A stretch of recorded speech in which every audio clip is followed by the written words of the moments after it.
Separate గా awareness day అని కూడా కేటాయించడం జరిగింది ఇయర్ లో. సో పీసీఓఎస్ వల్ల డెఫినెట్ ప్రాబ్లమ్స్ ఉండవు అని అయితే నేను చెప్పను, ఖచ్చితంగా ఉంటాయి. అలా అందరికి ఇన్ఫర్టిలిటీ ట్రీట్మెంట్ అవసరం అయితే పడదు. చాలా మంది పీసీఓఎస్ లేడీస్ న్యాచురల్ గా కూడా ప్రెగ్నెన్సీ తెచ్చేసుకుంటున్నారు.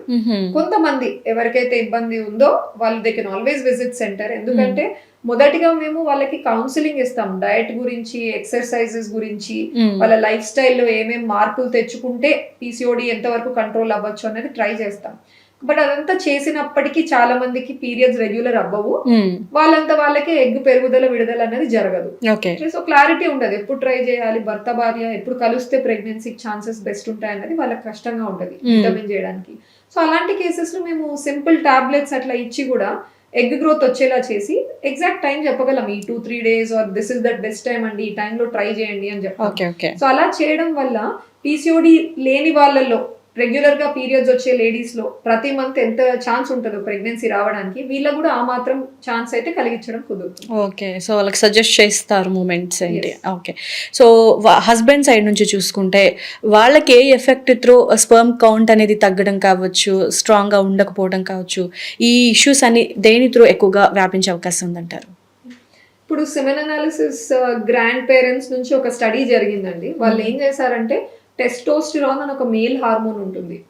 ఈ హార్మోన్ అన్నది చాలా ఇంపార్టెంట్ మన స్పర్మ్ హెల్త్ కి, నంబర్స్, మొటిలిటీ అన్నిటికీ కూడా.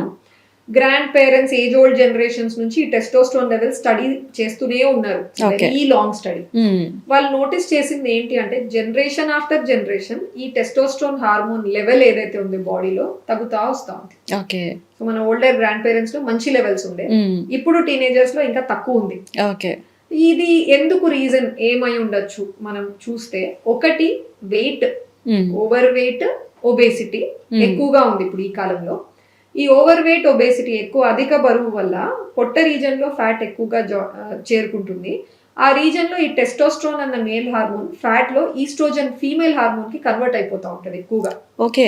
సో ఎవరైతే స్టమక్ ఫ్యాట్ ఎక్కువగా ఉంటుందో వాళ్ళకి టెస్టోస్ట్రాన్ తక్కువ, ఈస్ట్రోజన్ ఎక్కువగా ఉంటుంది. దాని వల్ల స్పర్మ్ హెల్త్ అఫెక్ట్ అవుతా ఉంది. ఇది ఫస్ట్. సెకండ్ వచ్చేసి స్ట్రెస్. స్ట్రెస్ లో కూడా కార్టిజాల్ అనే ఒక హార్మోన్ ఎక్కువగా రిలీజ్ అవుతుంది, అది కూడా స్పర్మ్ హెల్త్ ని దెబ్బతీస్తుంటుంది. థర్డ్ మన డైట్, జంక్ ఫుడ్, స్లీప్ సరిగ్గా లేదు, ఎక్కువ నైట్ లైట్స్ వేసుకొని వర్క్ చేస్తూ ఉంటాము, డెస్క్ జాబ్స్, ల్యాప్టాప్స్ అన్ని మీద పెట్టుకుంటున్నాము, ఎక్కువ రేడియేషన్ లో వర్క్ చేయడము, ఈవెన్ ఎక్స్రేస్ లేదా అట్లాంటి పెయింట్స్, కెమికల్స్ వీటన్నిటితో డీల్ చేసే వాళ్ళు కావచ్చు. టాక్సీ డ్రైవర్స్, బస్ డ్రైవర్స్ చాలా మంది వస్తుంటారు మాకు. వాళ్ళు రోజంతా ఆ హీట్ లో కూర్చొని డ్రైవ్ చేస్తుంటారు కాబట్టి వాళ్ళకి ఎక్కువగా వీఆర్ నోటీసింగ్ ప్రాబ్లమ్స్. షెఫ్స్ కావచ్చు, కిచెన్ లో ఎక్కువగా పనిచేసే వాళ్ళు. సో లోకల్ గా హీట్ ఎక్కువగా ఉన్నా కూడా వీటన్నిటికి దారితీస్తుంది. తల్లిదండ్రులు కావాలని మీ కలని నిజం చేసుకోండి. 49 లో ఫ్రీ అల్ట్రాసౌండ్ స్కాన్ మరియు ఫ్రీ స్పెషలిస్ట్ కన్సల్టేషన్. కేవలం 999 కి fertility assessment package, AMH test మరియు వీర్య పరీక్ష. ఇప్పుడే కాల్ చేయండి 8977738819. 49 అంటే సంతానం, 49 అంటే సంతోషం. అంటే కొన్ని రకాల స్మెల్స్ కూడా ఎక్కువ పీల్చుకున్నా కూడా బాడీలోకి అటాక్ అయినప్పుడు కూడా స్పర్మ్ కౌంట్ అనేది తగ్గుతుంది అనేసి అంటారు, లైక్ యాసిడ్ లాంటివి స్మెల్స్, కెమికల్స్. అది నిజమేనా? అంటే అవి మెయిన్లీ నేను అన్నట్టు పెయింట్స్ అండ్ కెమికల్స్ లో వర్క్ చేసే వాళ్ళు సర్టన్ ఫ్యూమ్స్, టాక్సిక్ ఫ్యూమ్స్ ఉంటాయి, అవి ఇన్హేల్ చేసినప్పుడు not only sperm health, multiple organs effect అవుతాయి. వాటిలో భాగంగా డెఫినెట్ గా ఫర్టిలిటీ కూడా ఎఫెక్ట్ అవుతుంది. ఓకే, సో మేజర్గా ప్రికాషన్స్ ఏమైనా తీసుకోవాలి హస్బెండ్ సైడ్, అంటే మేల్ సైడ్ అనుకుంటే కనుక ఎలాంటి ప్రికాషన్స్ని సజెస్ట్ చేస్తారు? ఇప్పుడు ప్రొఫెషన్ వల్ల ఏమైనా ప్రాబ్లం ఉందనుకోండి, మనం వాటిని ప్రొఫెషన్ ని మానేయమని చేయమని అయితే చెప్పలేం కదా. అందుకని వాళ్ళ లెవెల్లో వాట్ దే కెన్ డూ మేము ఎక్స్ప్లెయిన్ చేస్తాం. ఫస్ట్ మొదటిగా డైట్ లో మార్పులు, ఎక్కువ బయట ఫుడ్ తీసుకోకుండా అవాయిడ్ చేయమని చెప్తాం, ఇంటి ఫుడ్ ఎక్కువగా తీసుకోండి అని చెప్తాం. సెకండ్ వచ్చేసి ఆ ఫుడ్ డైట్ లో కూడా నిజమే ప్రోటీన్ అన్న వెంటనే చికెన్ ఇవే మనకు మైండ్ కి వస్తాయి. అలా సమ్ టైమ్స్ డైలీ కన్జ్యూమ్ చేయడం, ఎవ్రీ ఆల్టర్నేట్ డే కన్జ్యూమ్ చేయడం చూస్తూ ఉంటాం. కానీ మనకు దొరికే మీట్ ఆర్గానిక్ మీట్ ఉండకపోవచ్చు, ఎక్కువగా ఇంజెక్షన్స్ ఇచ్చి, స్టెరాయిడ్స్ ఇచ్చి పెంచుతున్నారు కోళ్ళని. సో అటువంటి హార్మోన్స్ కంటైన్డ్ మీట్ కూడా మంచిది కాదు. సో ఆర్గానిక్ మీట్ ఉంటే సరే, లేదు అంటే ఎక్కువగా ఫిష్ అవి ప్రిఫర్ చేస్తే బెటర్ డైట్ లో వాళ్ళు. నెక్స్ట్ వెయిట్ ఎట్లా ఆప్టిమైజ్ చేసుకోవాలి, ఎక్సర్సైజ్ స్టార్ట్ చేసుకొని నార్మల్ BMI మంచి వెయిట్ వచ్చేలాగా ప్లాన్ చేసుకోవాలి. స్లీప్ ఖచ్చితంగా కనీసం 8 గంటలన్నా రోజు నిద్ర ఉండాలి నైట్ టైమ్. అండ్ ఒకవేళ ల్యాప్టాప్స్ అవి ఉంటే కూడా వి ఎక్స్ప్లెయిన్ మీద పెట్టుకొని వర్క్ చేయకండి, టేబుల్స్ మీద పెట్టి వర్క్ చేసుకోండి అని చెప్తాము. Then in terms of their under garments like boxes కావచ్చు, so cotton material we loose we అవి ఎక్కువగా ప్రిఫర్ చేయమంటాం instead of tight briefs. And hot saunas, చాలా మంది ఈ సోనా అని పోతుంటారు, వేడిగా లోపల రూమ్ లో చాలాసేపు కూర్చుంటారు, సోనాస్ అని. Hot showers, very hot baths, so ఆ హై టెంపరేచర్ టెస్టిస్ కి కరెక్ట్ కాదు, మంచిది కాదు. సో అటువంటి హాట్ షవర్స్ అండ్ బాత్స్ కూడా అవాయిడ్ చేయమని చెప్తాం. ఓకే, అంటే ఈ ఎఫెక్ట్స్ అన్నీ కూడా ఒక యంగ్ ఏజ్ నుంచి స్టార్ట్ అవుతుందా అబ్బాయిలకి, లేదంటే ఆఫ్టర్ మ్యారేజే ఎఫెక్ట్ ఎక్కువ పడే అవకాశం ఉందంటారా? ఇప్పుడు లేడీస్ లో అయితే బాగా క్లియర్ గా చెప్తామండి. ఏంటి అంటే ఎగ్ నంబర్స్ క్వాలిటీ రెండు కూడా ఏజ్ ఎక్కువ కొద్దీ తగ్గుతూ వస్తాయి. అండ్ ఈ డిక్లైన్ అన్నది 30+ లో కొంచెం ఫాస్టర్ ఉంటుంది, 35+ లో ఇంకా కూడా ఫాస్ట్ అవుతుంది, అండ్ 40+ లో చాలా ఫాస్ట్ గా షార్ప్ డిక్లైన్ ఉంటుంది అని చెప్పి. అలా మెన్ లో పర్టిక్యులర్ ఏజ్ గ్రూప్స్ లేవు. మీరు నోటీస్ చేస్తే some times even 60-year-old man కూడా ప్రెగ్నెన్సీ ఇవ్వగలుగుతుంటారు అనమాట న్యాచురల్ గా కూడా. సో లేడీస్ లో ఏమవుతుందంటే వాళ్ళకి ఎగ్ నంబర్స్ క్వాలిటీ తగ్గిపోయి మెనోపాజ్ అన్నది అటైన్ అవుతాయి లేడీస్. ఎప్పుడు ఒకటి 45 లో కావచ్చు, 50 కావచ్చు, 55 కావచ్చు, some time at definite stop. కానీ మెన్ లో అలా లేదు.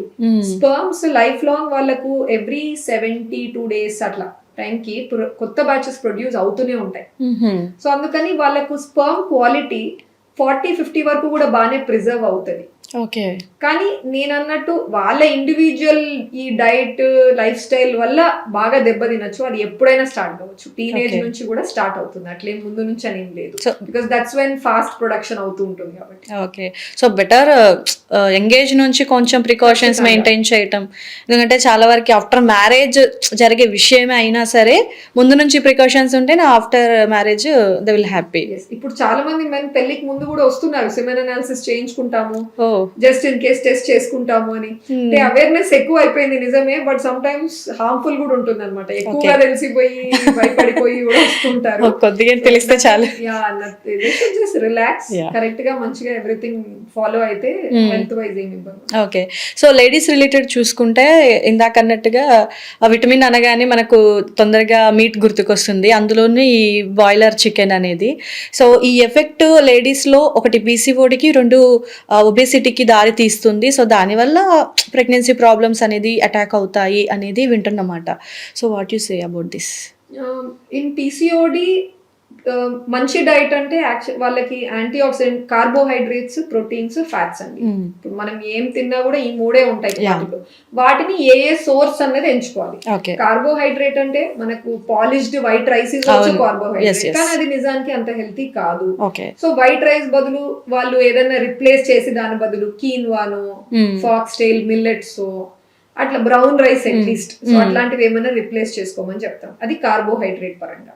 నెక్స్ట్ ప్రోటీన్ చూసినట్టయితే lean proteins, chicken, fish, meet, ఇలాంటివి లీన్ మీట్స్ ఏది ఉన్నా కూడా వాళ్ళు ట్రై చేయొచ్చు. ఎవరైతే నాన్ వెజిటేరియన్ కాదు, వెజిటేరియన్ అంటే టోఫు, సోయా, ఇవి కూడా మంచివి వాళ్ళకి. Last coming to fats. Fats అంటే నట్స్ మంచిగా తీసుకోవాలి. Avocado fruit is also very good. So ఒక మెడిటరేనియన్ డైట్ అని ఉంటుంది, that is very good actually, అందరికీ మంచిదే అది, ఎవరైనా తీసుకోవచ్చు. సో అటువంటి డైట్, ఈ చిన్న వేరియేషన్స్, చపాతీ బదులు జొన్న రొట్ట చేయడము, సో అట్లా నిదానంగా 3 times మీల్ లో ఈ రిప్లేస్మెంట్స్ చేయగలిగితే పీసీఓడికి చాలా బెనిఫిట్ ఉంటుంది. ఓకే,